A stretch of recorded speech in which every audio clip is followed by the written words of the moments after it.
Hola, buenos días, buenas tardes, buenas noches. Aquí estamos con el programa número 45 de Tecnología y Sociedad. Ya llevamos más de un año haciendo este programa y sacamos casi una vez por semana, salvo en el mes de enero, parte de febrero, y nos tomamos un descansito.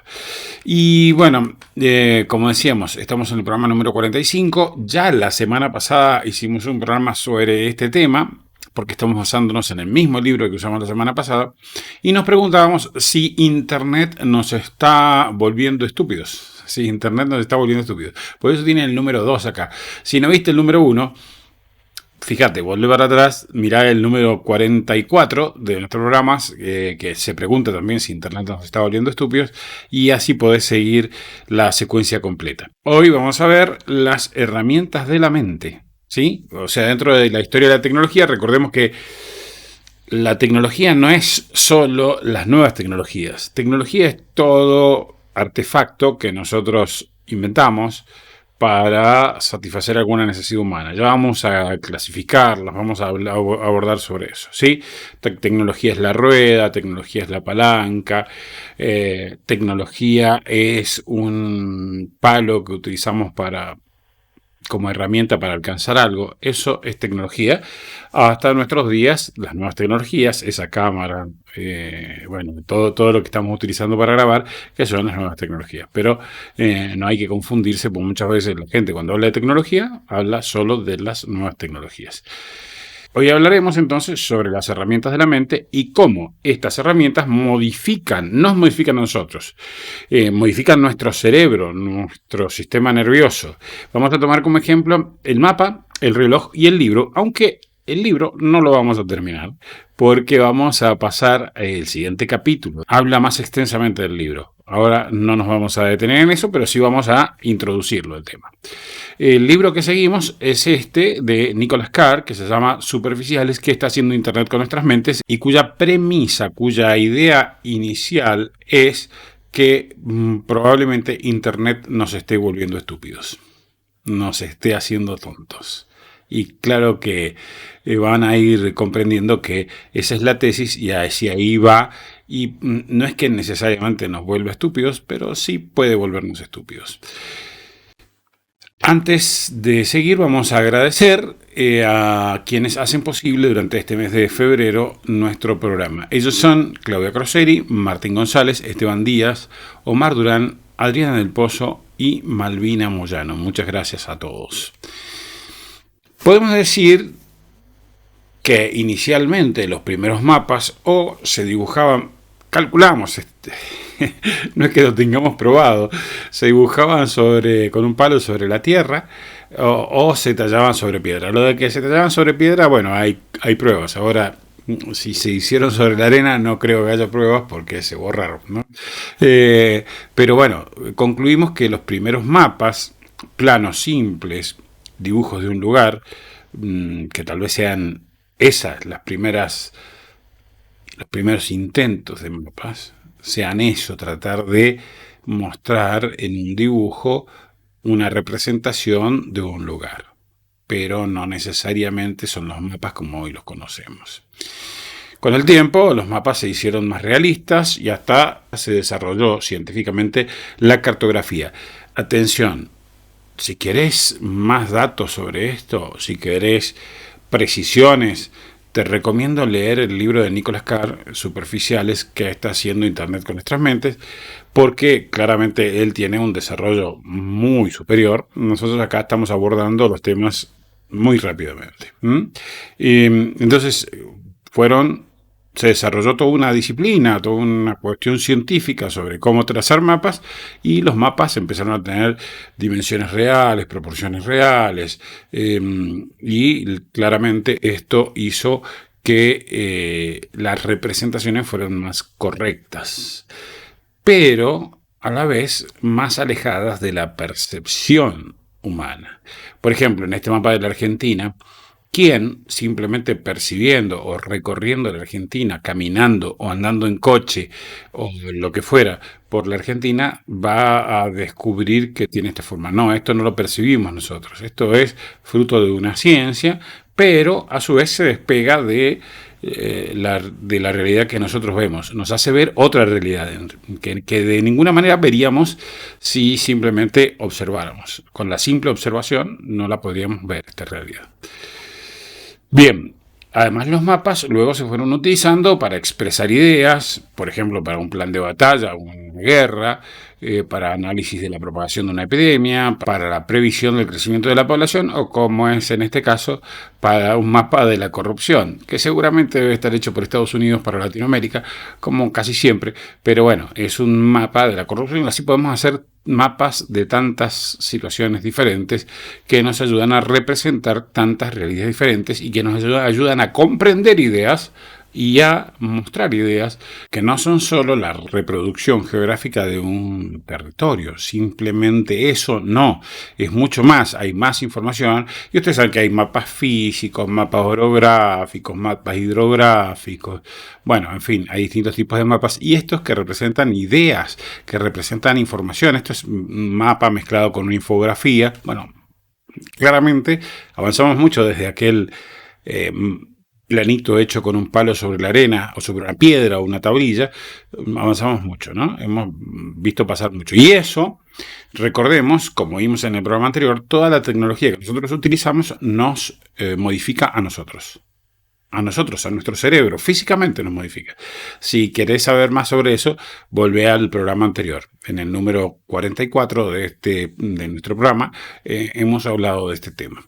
Si no, lee el libro de Nicolás Carr. Un mapa además permite descubrir estructuras que se desconocerían, representa una realidad que yo no puedo percibir directamente. Y como en este caso, representa conceptos demográficos, ¿sí? Cosas que no están relacionadas estrictamente con el diseño geográfico o con la graficación del territorio.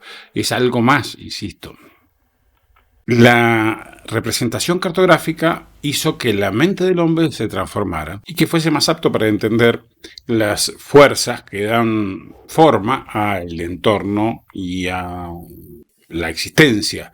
Es decir, yo soy argentino porque nací en Argentina y eso lo puedo corroborar en un mapa. Claramente no es simplemente una división política la que me hace argentino, sino que eso hace referencia a una cierta cultura, a una cierta forma, a un cierto idioma, a una cierta religión. Eso es lo que me hace argentino, a unas ciertas costumbres. Pero sin embargo, lo definitorio es haber nacido dentro de los límites que están marcados en ese mapa. Algo similar pasa con el reloj. Antes de la existencia del reloj, acá estamos viendo un reloj antiguo, ¿no? Un reloj de sol.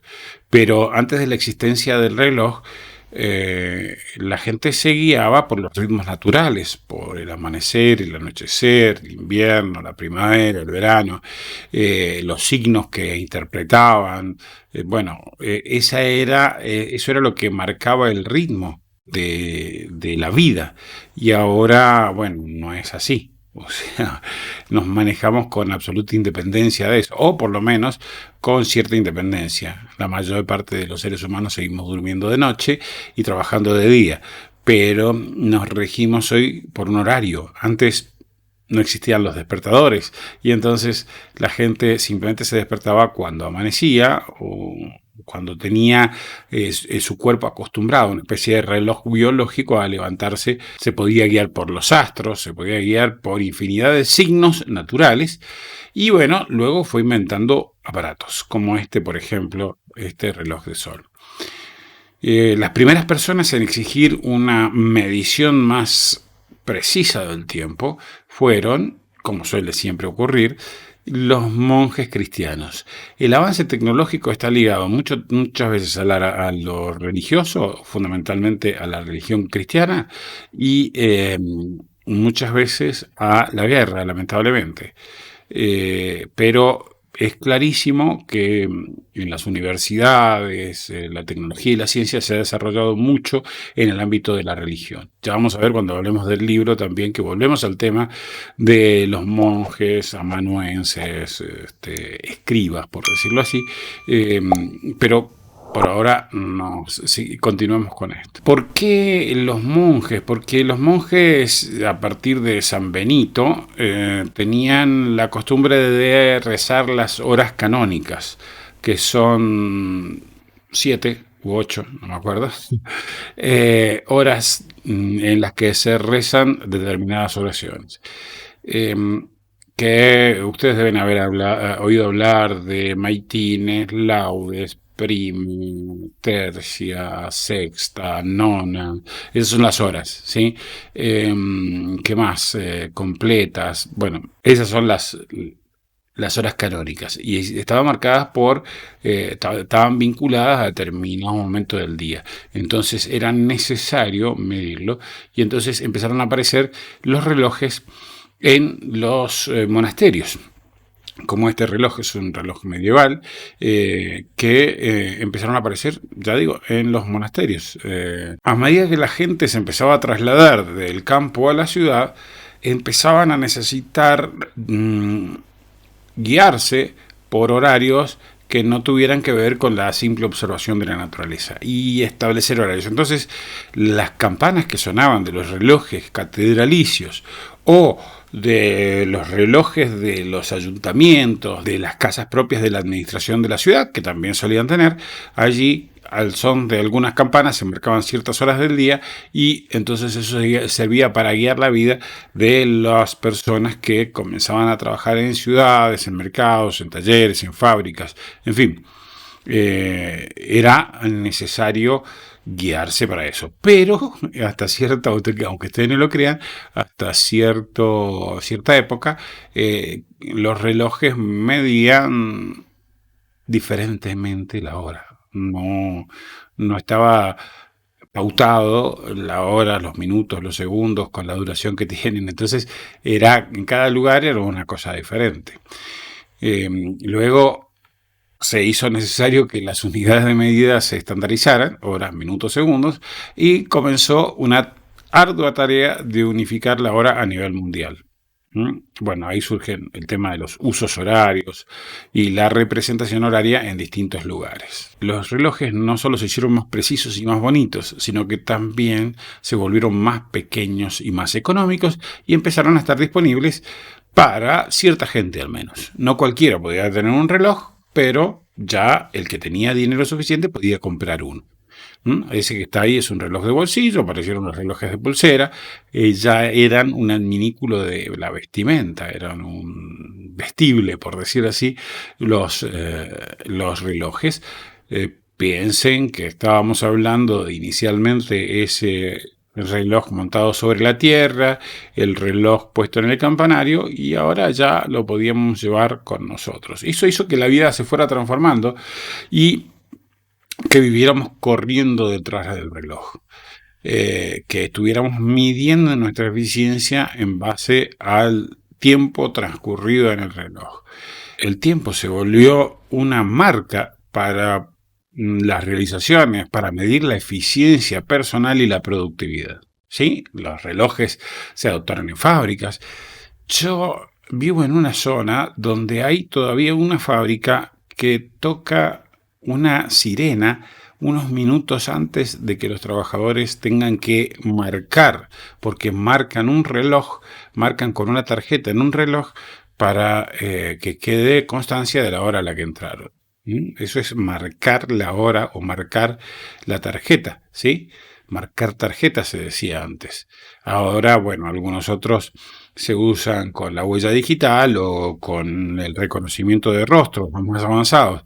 Pero todavía a las 7 de la mañana, o unos minutos antes de las 7 de la mañana, sigo escuchando esa sirena de alguna fábrica cercana a mi casa. El hecho de que nosotros pudiéramos tener personalmente un reloj que midiese la hora en forma estandarizada con el resto del mundo, a la vez que nos unía al resto del mundo en una secuencia, en un horario determinado, nos transfirió un carácter más individualista, ¿no? Ese estar corriendo tras el reloj propio hizo que las personas en Occidente, donde el reloj es más importante, se volvieran más individualistas, más están pensando en sus propios logros, en sus propios horarios, que en las cuestiones comunitarias. Esa es una de las transformaciones que nos hizo, ¿sí? El tema de la división del tiempo se convirtió en una referencia para nuestro trabajo, para la acción y para el pensamiento. ¿Sí? Recordemos incluso que había surgido el tema de los relojes, se habían empezado a generalizar los relojes puestos en edificios a partir de la necesidad de regir la oración.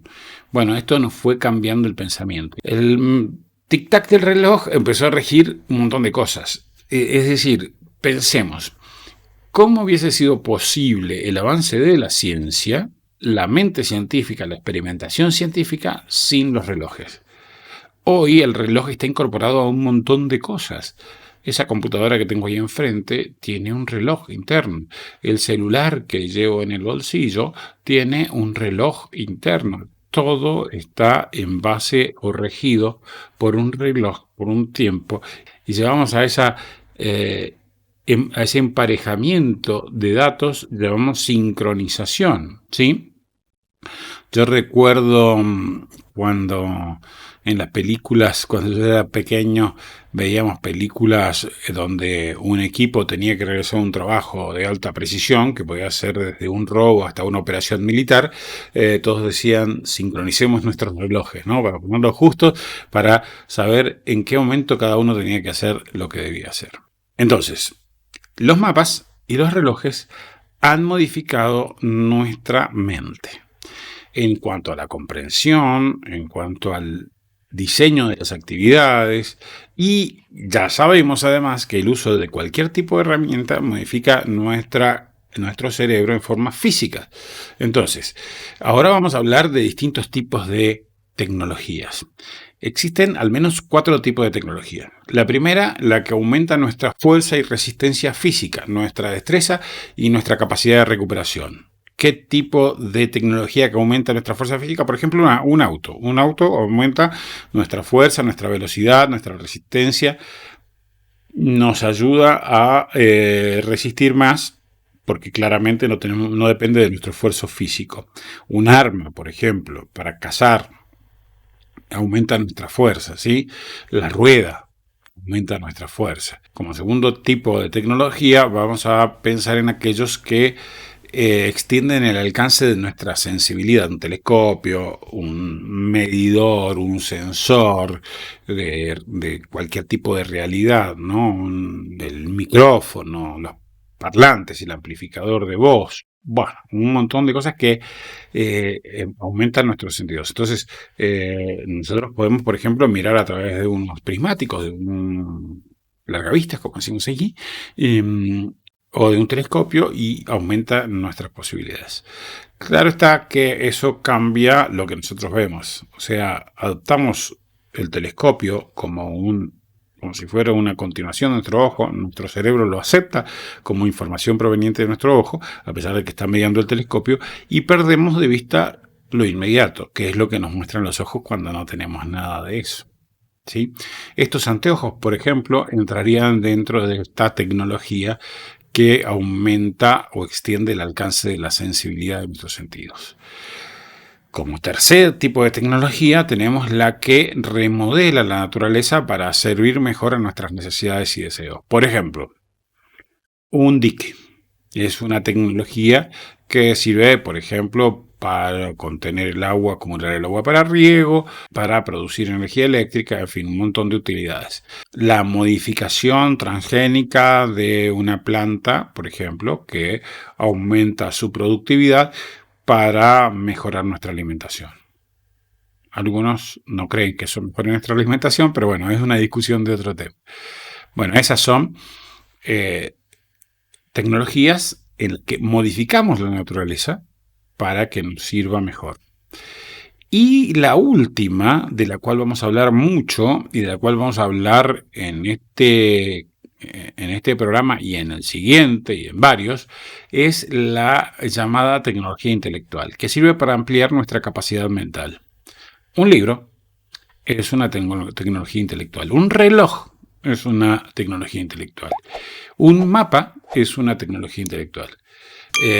Todas este tipo de cosas. Internet es una tecnología intelectual. Entonces esto es como que es como si fuera el primero que nos aumenta la resistencia física o la fuerza, pero este nos aumenta la capacidad mental.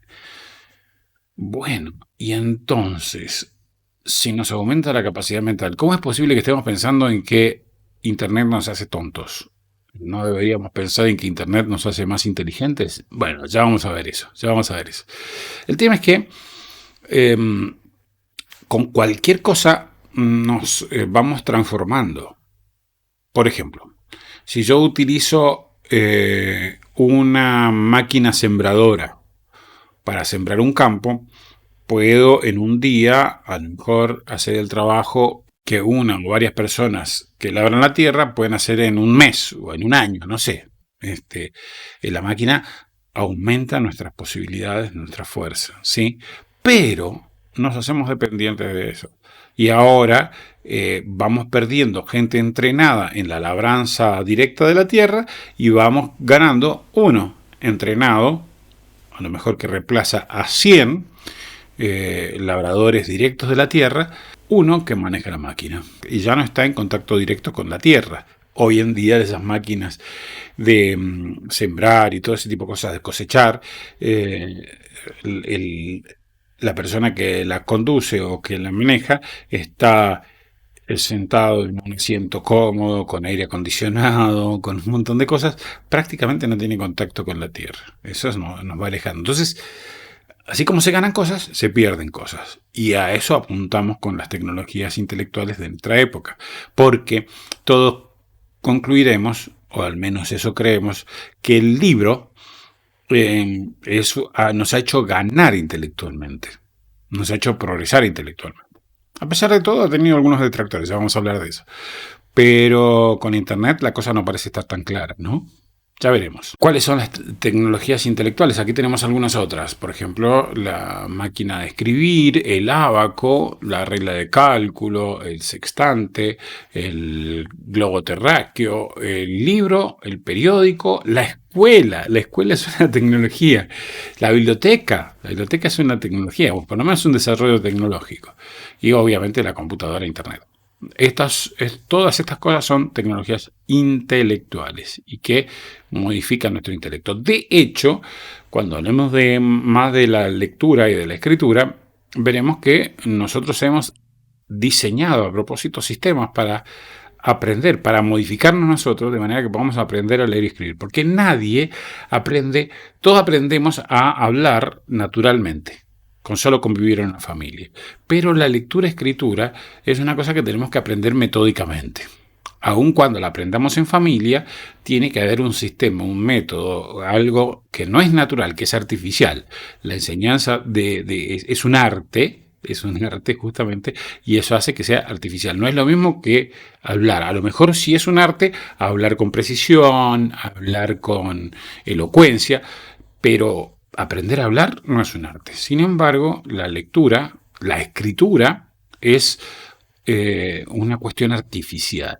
Es una cuestión que no es natural. La tenemos que aprender. Una cosa que tenemos que ver es que todas las herramientas tecnológicas nos modifican, pero las herramientas intelectuales tienen más poder para modificarnos, porque están como ahí en relación directa con nuestro intelecto. Tal vez una herramienta física, el uso de un hacha, por ejemplo, me va modificando físicamente con la ejercitación, en el uso del hacha, me va modificando físicamente y también me hace algunas modificaciones neurológicas para que yo pueda manejar cada vez con más eficiencia, con más precisión ese hacha. Pero la modificación que me hace a nivel neuronal es muy difícil de observar, es relativamente poca, pero sin embargo, la utilización de libros, la persona que lee con respecto a la que no lee, es muy diferente. Es muy diferente y lo vamos a ver no solo en la precisión del lenguaje. Cuando hablamos con una persona que lee, se nota ¿sí? Pero además, si estudiamos el cerebro de una persona que lee con respecto a una, por ejemplo, que no sabe leer o que lee poco frecuentemente, vamos a descubrir que los cerebros son claramente diferentes. Los científicos pueden determinar cuáles son las áreas desarrolladas, generalmente que tienen que ver con la visión, con la visualización, con el reconocimiento de formas y todo eso. Esas áreas están más desarrolladas en las personas lectoras. Y después, bueno, el lenguaje, porque todo eso que hacemos cuando leemos nos modifica internamente. Y no es una modificación solo de una cuestión espiritual, sino que como nosotros somos, como decíamos, creo que lo dijimos en los programas anteriores, una sustancia individual de naturaleza racional, y hay una unión sustancial del cuerpo y el alma. Todo lo que aprendemos, incluso espiritualmente, nos modifica físicamente. Y nuestras modificaciones físicas también afectan nuestro espíritu, nuestra alma. Entonces, por ejemplo, es posible que la forma en que nos comunicamos se vea afectada por un problema en nuestro cerebro. Es posible que, por ejemplo, nos operen, tengamos una operación por un cáncer de cerebro, nos operan, nos extraen esa partecita enferma, pero junto con eso nos crean unos problemas. Por ejemplo, si tocaron un área específica, podríamos volvernos más irritables o menos comunicativos. O sea, nos modifica en el cómo somos. Si el alma y el cuerpo, lo espiritual y lo físico están íntimamente relacionados. Los usuarios de las tecnologías generalmente no advierten esta fuerza transformadora de las herramientas. La gente se centra más en los beneficios prácticos que les da la posesión o el uso de la tecnología que en la transformación que esa tecnología hace respecto de nosotros. Es como que no le prestamos atención. ¿Recuerdan aquello de Marshall McLuhan? El medio es el mensaje, y que él llamaba idiotas tecnológicos a los que se fijaban solo en el contenido, o se fijaban principalmente en el contenido, diciendo él que lo principal no era el contenido, sino el medio por el que llegaba ese contenido, y que eso nos transformaba más. Yo no sé si más, pero que nos transforma de forma inadvertida. ¿Qué pasa esto? Que la gente no se da cuenta que esas cosas lo están transformando. Hay cosas que son evidentes. Si yo voy al gimnasio y hago algunos más, otros menos, pero hago ejercicios, me voy a transformar físicamente y me voy a dar cuenta frente al espejo que me transformé. Pero cuando las transformaciones son a nivel neurológico, no nos damos cuenta con tanta facilidad. Hacen falta estudios para eso. Pero claramente nos transformamos. Acá entramos en un término, el término de la ética intelectual. Esta es una palabra o un término que utiliza Nicholas Carr en su libro, pero yo no estaría de acuerdo. Lo voy a mencionar simplemente porque es indispensable para entender el resto de las cosas. Esa ética intelectual hace referencia a ese deber ser, esa transformación, esa fuerza transformadora de la cosa hacia nosotros. Entonces dice Nicholas Carr que la ética intelectual es el mensaje que transmite una herramienta. El mensaje que transmite una herramienta, que no es el contenido. ¿Sí? Vos en este momento me estás escuchando a mí y estás teniendo una transformación si estás escuchando mi discurso, lo que yo te estoy diciendo, el contenido, pero hay otra transformación que estás teniendo por usar este medio, YouTube, y me estás viendo a través de YouTube, y estás usándolo en un celular o en una computadora, entonces eso te está modificando a vos también.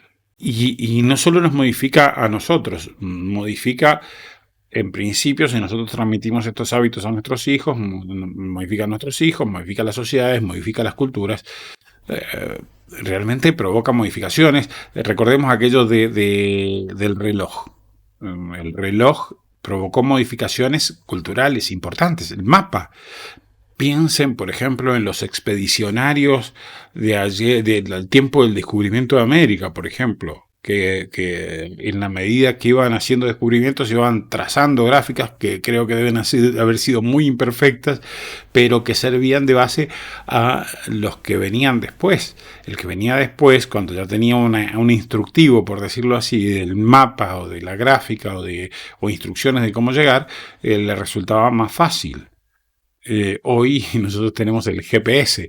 Yo sin GPS no voy a ningún lado, lamentablemente, pero eso está, ¿no? Entonces eso va transformando, va formando lo que llaman la ética intelectual de la herramienta. Es medio raro esto de la ética intelectual, por lo menos para nuestra forma de expresar el tema ética, o sea, de expresar la palabra ética, pero bueno, así lo expresa Nicolás Carr. Veamos esto. Palabras de Karl Marx. Carlitos, para los amigos.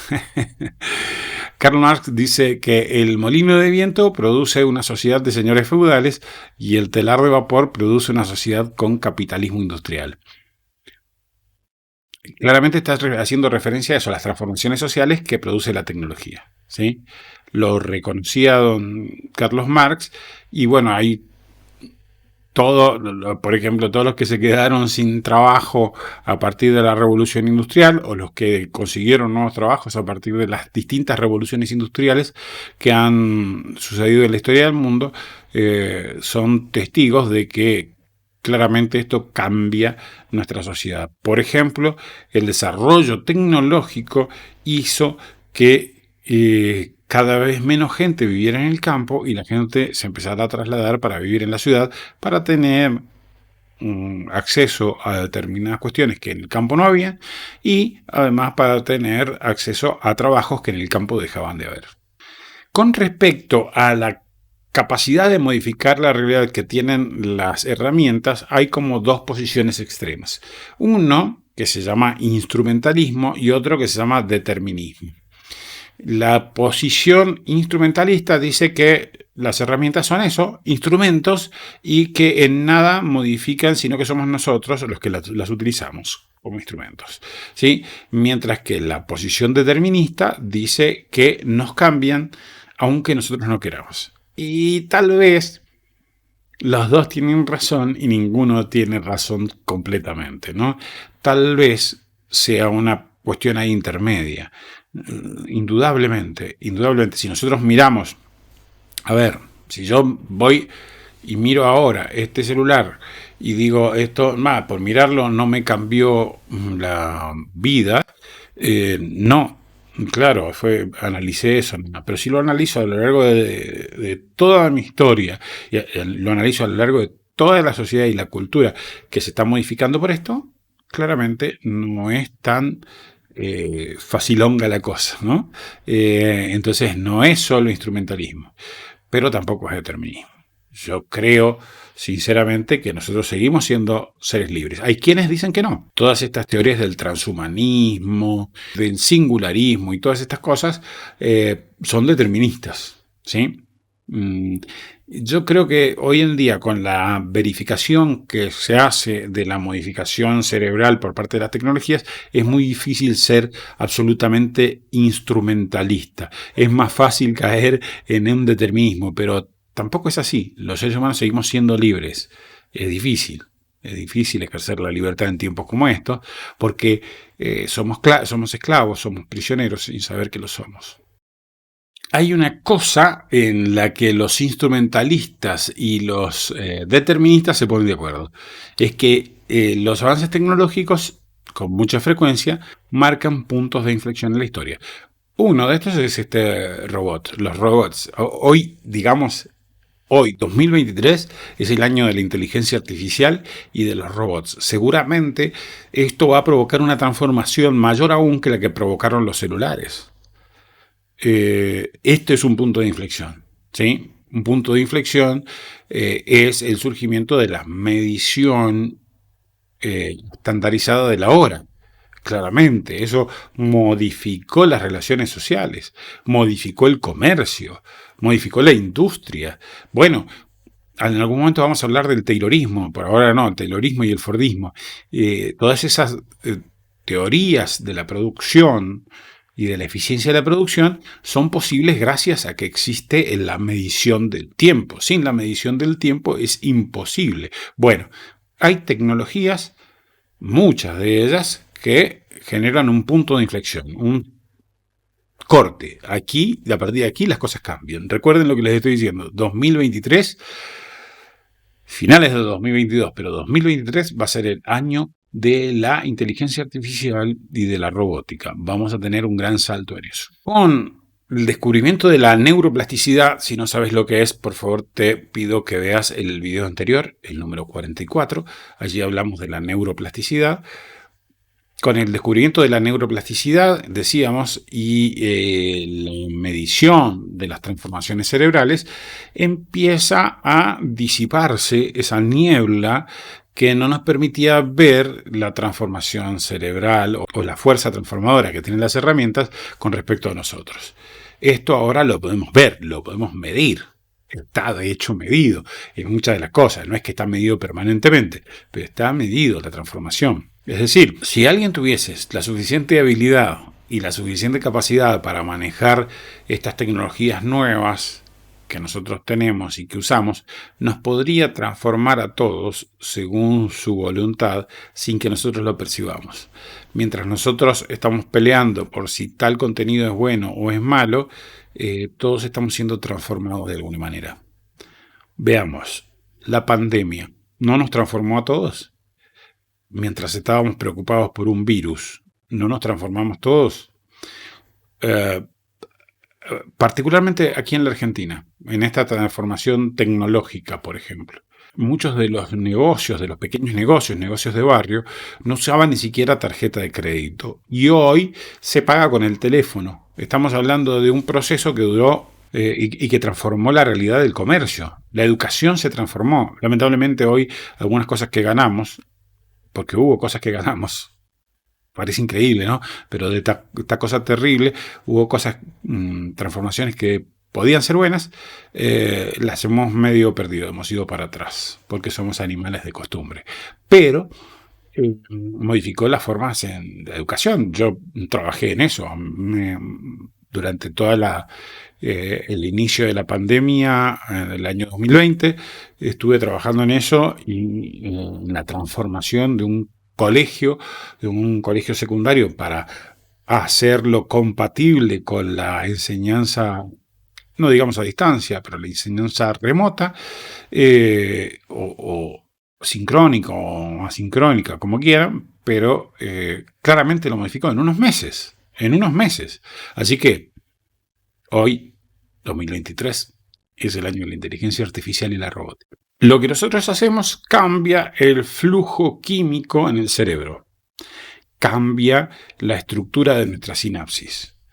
Y estos hábitos que nosotros adquirimos los transmitimos a nuestros hijos. Entonces nos cambia a nosotros personalmente. Si la tecnología o el hábito es general, cambia la sociedad y además cambia la sociedad que viene, porque nosotros les transmitimos estos hábitos a nuestros hijos y ese flujo neuronal, ese cambio neurológico es producido también en nuestros hijos. Yo creo que esto tiene que ver con determinadas cuestiones que aparecen y desaparecen, que cosas, afecciones, enfermedades que son de un tiempo o que aparecen en un tiempo determinado que antes no existían. Bueno, no me voy a poner a hablar de esto porque no es mi especialidad, pero hay muchas enfermedades mentales que antes no existían y que ahora existen. Quizás tenga que ver con esta transformación, con la transformación social que tiene estricta e íntima relación con las tecnologías. Como habíamos dicho, leer y escribir son actos artificiales. El autor del libro que estamos viendo, Nicholas Carr, dice que son actos antinaturales. Bueno, tanto así yo no creo que sean antinaturales. O contra natura, usa la expresión contra natura. No creo que sean contra natura, pero sí son artificiales. No se desarrolla la lectura o escritura como una forma natural de desarrollo humano. Es preciso que haya un una intencionalidad para desarrollar, por ejemplo, el alfabeto o desarrollar tecnologías, de esto vamos a hablar mucho, tecnologías de escritura, vamos a hablar mucho no solo en este programa, sino en el programa que sigue. Aquí tenemos algunos elementos pictogramas, creo que se llaman, que son tal vez los primeros elementos con los que se intentaba una escritura. Todavía no había alfabeto. Y entonces esa escritura se interpretaba por sus signos, por su forma, pero bueno, hubo un desarrollo más adelante. La lectura y la escritura entonces requieren una educación y práctica,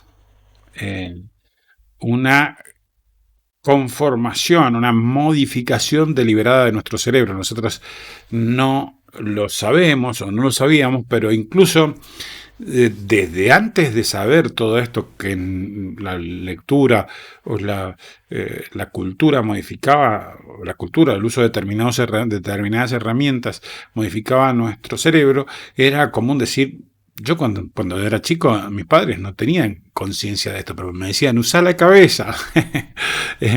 Y claramente esto era un sentido común que venía históricamente viene desde hace mucho, pero que ha sido comprobado en los últimos años. Aprender a leer conforma el sistema neurológico del adulto.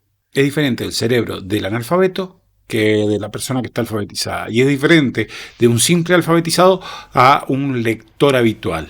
El cerebro se modifica, el cerebro cambia, las sinapsis cambian. Cosa que antes se creía que no. También hablamos de esa evolución en el video anterior. Pueden verlo en el video número 44. Bueno, vamos a hacer un breve resumen de el tema de las tecnologías de la escritura. Si bien cuando hablamos de la historia de la escritura nos referimos normalmente a los comienzos con los sumerios, unos 4.000 años antes de Cristo, con los egipcios, unos 3.000 años antes de Cristo, en realidad existían algunas formas muy primitivas de expresarse que venían ya de mucho antes, de unos 8.000 años antes de Cristo, que no era escritura estrictamente, pero era para representar cuentas, para representar, por ejemplo, para contabilizar ganado y ese tipo de cosas. Pero claramente esto no era escritura. La escritura como tal nace con los sumerios que escribían esa escritura típica cuneiforme, que es más o menos eso que se ve ahí. Los egipcios, un poco después, comienzan a escribir con jeroglíficos.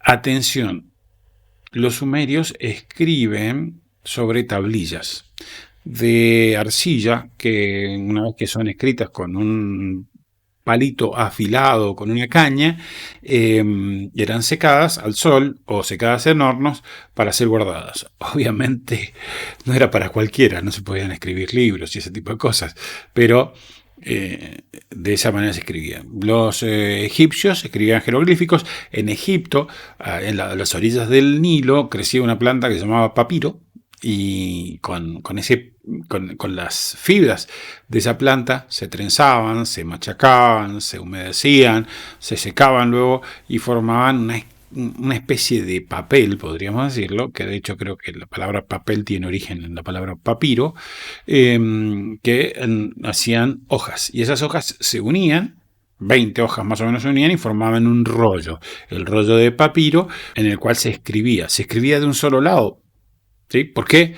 Porque solo era el formato de rollo. Tuvo que venir después, creo que con los griegos, el códice, que era como los griegos utilizaban pergaminos, que eran de cuero de animal. Los pergaminos, dicho sea de paso, los griegos fueron los que crearon el primer alfabeto completo, que eran letras, digamos, para representar sonidos. 24 letras creo que son las griegas, que representan determinados sonidos, y con eso se podía escribir cualquier palabra. Con los griegos nacen los libros. Básicamente, no es que sean los libros como los conocemos ahora, pero sí estos pergaminos se empezaban como a encuadernar porque necesitaban, descubrieron, por ejemplo, que en vez de hacer rollos, que tenían que traer primero el papiro de Egipto a Grecia para poder hacerlos, el cuero tratado era medio caro, pero tratado era posible escribir de los dos lados. Y si los podían, hacían códices, creo que se llamaba, que eran, los podían encuadernar y tenían algo así como lo que fue después un libro. En el año 400 a.C. se da una discusión entre dos filósofos, que yo puse aquí Sócrates y Platón, que en realidad la conocemos por Platón, porque Sócrates era un fundamentalista del analfabetismo. A pesar de que hay un presidente argentino que dice que leyó las obras completas de Sócrates, pues Sócrates nunca escribió nada, porque siempre se negó a aprender a escribir. No sabemos en realidad si sabía leer o escribir, pero nunca escribió nada, efectivamente, porque él consideraba que la escritura era un problema, iba a cambiar al hombre, iba a hacer que volcara su memoria, su conocimiento en un medio externo y dejara de tenerlo en su cabeza, dejara de tenerlo en su mente, y entonces se iba a empobrecer. Pero Platón, que era el que escribía, pensemos que la escritura había llegado, creo que unos 200 o 300 años antes de estos filósofos a Grecia, ¿no? Que escritura que existía desde antes, de bastante antes, pero había llegado a Grecia unos 300, no me acuerdo, años antes de estos filósofos. Y bueno, era toda una discusión. De hecho, hay una en la República de Platón y en un diálogo que se llama Fedro, en estos dos libros hay una argumentaciones de Sócrates en contra de la escritura, de la lectura, por lo tanto, y están también reflejados los pensamientos de Platón a favor. Una curiosidad. La lectura inicialmente y hasta muy avanzado la era cristiana, era una lectura que era lectura en voz alta, porque la escritura se consideraba una representación gráfica de la oralidad y tenía como fin volver a ser leída en voz alta. Nadie leía en silencio, o casi nadie. De hecho, allá por el siglo IV, más o menos, existió un filósofo, teólogo, doctor de la Iglesia, San Agustín, que conoce y se convierte en un católico ferviente a través del pensamiento y de las homilías de San Ambrosio, pero una de las cosas que en las Confesiones, un libro de San Agustín, él menciona respecto de San Ambrosio, es que San Ambrosio leía en silencio y eso le sorprendía a San Agustín. ¿Por qué? Porque no existía la costumbre de leer en silencio. Y eso tenía una razón. Primero, como decíamos, la escritura existía para ser leída, para ser vuelta, para volver a ponerlo en palabras. Y las palabras eran la oralidad. No se pensaba en las palabras, o sea, las palabras mentales, en los verbos mentales, en los conceptos. Se pensaba en las palabras para transmitirlos. De hecho, mucho se leía públicamente.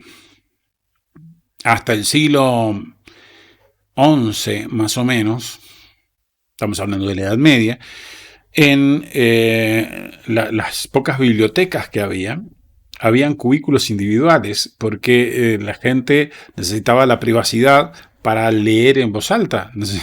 Necesitaban leer en voz alta, estamos hablando del siglo XI, es decir, hasta el siglo X más o menos, esta cuestión que vemos en el siglo IV con San Agustín, más o menos se mantuvo. ¿Por qué? Había una razón de alguna manera válida. Las personas tenían que conocer el texto que iban a leer y necesitaban leerlo en voz alta para estructurarlo, ¿Por qué? Porque existía lo que se llamaba la escritura continua, esta expresión latina que hace referencia a que las palabras no se separaban.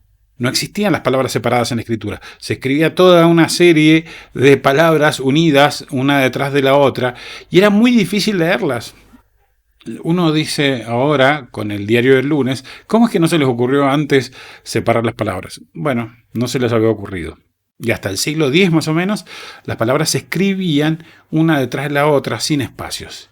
Entiendo que, esto es creo que las primeras separaciones fueron puntos entre palabras y después fueron surgiendo los signos de puntuación para pausas más amplias, para pausas más leves.